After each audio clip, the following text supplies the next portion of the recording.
ಇದೆಂತ 88 89 ಮಾರ್ಕ್ ಸಿಕ್ಕಿದ ಹುಡುಗಿಯರು ಈ ನಮ್ನೆಯಲ್ಲಿ ಕೂಗುದಾ? ಹ ನಮ್ಮ ಹುಡುಗರು ನೋಡಿ, ಅವನಿಗೆ 36, ಒಬ್ಬನಿಗೆ 37. ಎಷ್ಟು ಖುಷಿಯಲ್ಲಿದ್ದಾರೆ. ರಾಹುಲ, ಎಷ್ಟ ನಿಂಗೆ? 35. ಭಾರಿ ಖುಷಿ ಅವನಿಗೆ. ನೀವು 90 ಸಿಕ್ಕಿ ಹೀಗೆ ಕೂಗುದಾ? ಹ ಈ ಹುಡುಗಿಯರಿಗೆ ಎಷ್ಟು ಮಾರ್ಕ್ ಸಿಕ್ಕಿದ್ರು ಸಾಕಾಗುದೇ ಇಲ್ಲ ಅಲ್ಲ? ಹುಡುಗಿಯರ ಹಾಗೆ, ಅವರಿಗೆ ಎಷ್ಟು ಮಾರ್ಕ್ ಸಿಕ್ಕಿದ್ರು ಸಾಕಾಗುದೇ ಇಲ್ಲ. ಹೌದಲ್ಲ? ಅದೇ ಜೀವನದಲ್ಲಿ ಹೇಗಿರ್ಬೇಕು ಅನ್ನೋದನ್ನ ಅವರನ್ನು ನೋಡಿ ನೀನೇ ಕಲಿಬೇಕು. ಹೇಳಿದ್ದಲ್ಲ ಹಾಸಿಗೆ ಇದ್ದಷ್ಟೇ ಕಾಲು ಚಾಚು ಅಂತ. ಅಂಥ ಗಾದೆ ಮಾತೆಲ್ಲ ಬೇಗ ನೆನಪಾಗ್ತದೆ ನಿಮ್ಗೆ. ಅರ್ಚನ, ಎಷ್ಟು ನಿಂಗೆ? 93. ಆದ್ರೂ ನೀನು ಕೂಗುದಾ? ರಾಹುಲ, ನಿಂಗೆಷ್ಟ? 35. ನೋಡು ಎಷ್ಟು ಖುಷಿಯಲ್ಲಿದ್ದಾನೆ ನೋಡವ. ಇದ್ದ ಎಲ್ಲ ಹಲ್ಲು ತೋರಿಸಿ ನಗಾಡ್ತಾ ಇದ್ದಾನೆ.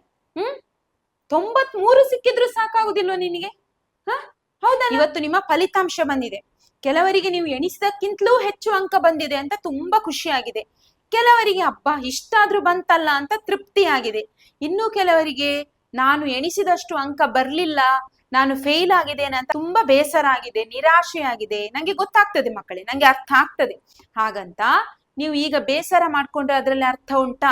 ಇನ್ನು ಏನ್ ಮಾಡ್ಬಹುದು ಅದರ ಕುರಿತು ಯೋಚನೆ ಮಾಡ್ಬೇಕಲ್ವಾ? ಫ್ರೆಂಡಿಗೆ 90 ಬಂತು, ನಿಮ್ಗೆ 70 ಬಂತು ಅಂತ ಅವರ ಜೊತೆ ನಿಮ್ಮ ಅಂಕಗಳನ್ನು ಕಂಪೇರ್ ಮಾಡುದ್ರಲ್ಲಿ ಅರ್ಥವೇ ಇಲ್ಲ.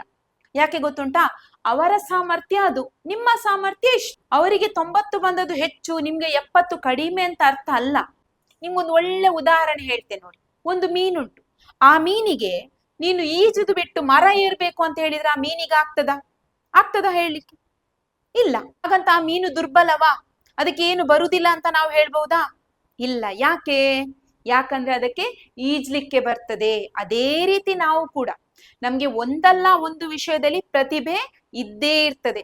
ಕೆಲವರು ಓದುದ್ರಲ್ಲಿ ಮುಂದೆ ಇರ್ತಾರೆ, ಕೆಲವರು ಕ್ರೀಡೆಯಲ್ಲಿ ಒಳ್ಳೆ ಸಾಧನೆ ಮಾಡ್ತಾರೆ, ಕೆಲವರಿಗೆ ಹಾಡುವ ಪ್ರತಿಭೆ ಇದೆ. ಹಾಗೆ ಒಬ್ಬೊಬ್ಬರಿಗೆ ಒಂದಲ್ಲ ಒಂದು ಪ್ರತಿಭೆ ಇದ್ದೇ ಇರ್ತದೆ. ಇನ್ನು ಅಂಕಗಳಿಂದ ನಮ್ಗೆ ಏನು ಸಾಧನೆ ಮಾಡ್ಲಿಕ್ಕೆ ಆಗುದಿಲ್ಲ, ಅಂಕಗಳು ಬೇಡ ಅಂತ ನಾನು ಖಂಡಿತ ಹೇಳುದಿಲ್ಲ. ಒಳ್ಳೆಯ ಜೀವನವನ್ನು ರೂಪಿಸ್ಬೇಕು ಅಂತಾದ್ರೆ ಒಳ್ಳೆಯ ಅಂಕಗಳು ಬೇಕು.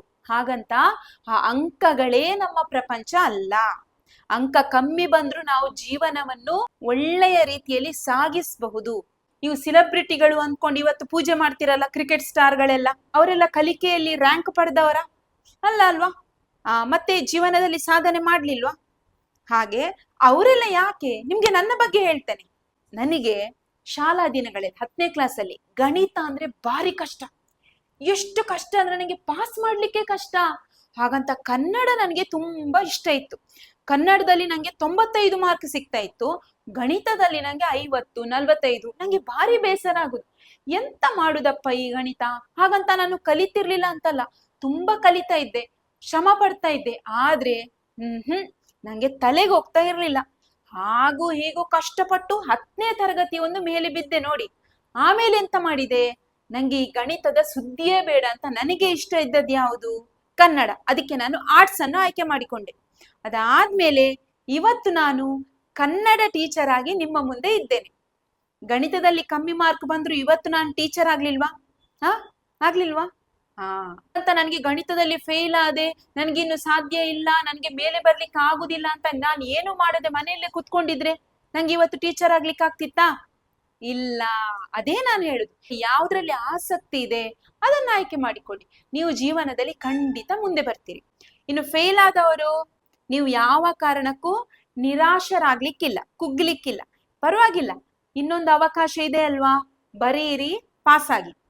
ನೋಡುವ, ಎಲ್ಲರೂ ಒಂದು ದೊಡ್ಡ ಸ್ಮೈಲ್ ಕೊಡಿ ನನ್ಗೆ. ಫಲಿತಾಂಶ ಏನೇ ಇರ್ಲಿ, ನೀವು ಕಷ್ಟಪಟ್ಟಿದ್ದೀರಲ್ವಾ? ಅಷ್ಟು ಸಾಕು. ನೀವು ಕಲ್ತಿದ್ದೀರಲ್ವಾ? ಶ್ರಮ ಪಡ್ಲಿಕ್ಕೆ ಕಲ್ತಿದ್ದೀರಿ, ಕಷ್ಟಪಡ್ಲಿಕ್ಕೆ ಕಲ್ತಿದ್ದೀರಿ ಅಲ್ವಾ? ಅದು ಮುಖ್ಯ. ಮತ್ತು ಖುಷಿಯಲ್ಲಿ ಮನೆಗೆ ಹೋಗ್ಬೇಕು. ಮಾರ್ಕ್ ಎಷ್ಟೇ ಇರ್ಲಿ ಹೇಳ್ಕೊಳ್ಳಿ, ಖುಷಿಯಿಂದ ಹೇಳ್ಕೊಳ್ಳಿ, ಧೈರ್ಯವಾಗಿ ಹೇಳಿ, ನನ್ಗೆ ಇಷ್ಟು ಬಂದಿದೆ. ನಾಚಿಗೆ ಪಡುವ ಅಗತ್ಯ ಇಲ್ಲ. ಪಕ್ಕದ ಮನೆಯವರು ಎಂತ ಹೇಳ್ತಾರೆ, ನಮ್ಮ ರಿಲೇಷನ್ಸ್ ಎಂತ ಹೇಳ್ತಾರೆ, ಅದ್ರ ಬಗ್ಗೆ ನೀವು ಯೋಚನೆ ಮಾಡುದೇ ಬೇಡ.